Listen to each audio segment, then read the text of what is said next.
Seorang wanita dibuang di tengah jalan. Wanita itu adalah korban penganiayaan dan pemerkosaan oleh salah satu bos mafia di kota itu. Saat sudah sadar, ia melaporkan kejadian itu ke temannya yang bernama Nick. Tanpa pikir panjang, Nick pun menemui Danny di hotelnya. Ia meminta pertanggungjawaban terhadap teman wanita Nick. Danny pun malah marah dan menyuruhnya untuk keluar. Namun Nick yang juga marah langsung menyerang. Pertarungan pun terjadi. Nick hanya bertarung menggunakan sebuah ATM dan cincin batu akik di jarinya.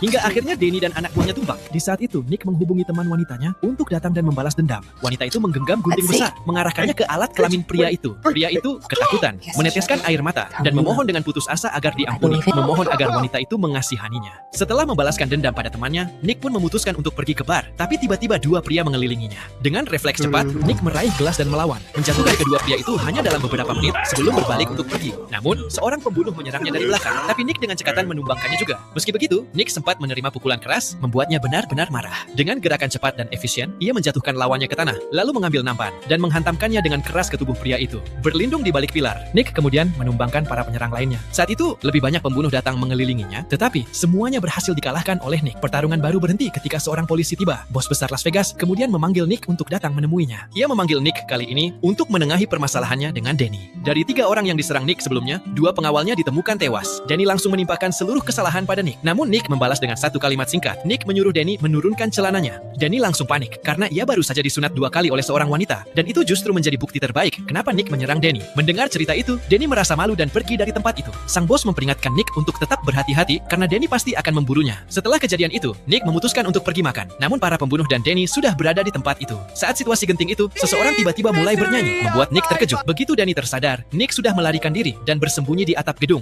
hanya bersenjata pisau makan dan sendok. Saat kesempatan datang, ia melompat turun dengan cepat. Meski para musuh membawa senjata api, mereka terlalu lambat bereaksi. Tanpa ragu, Nick menyerang dengan gesit.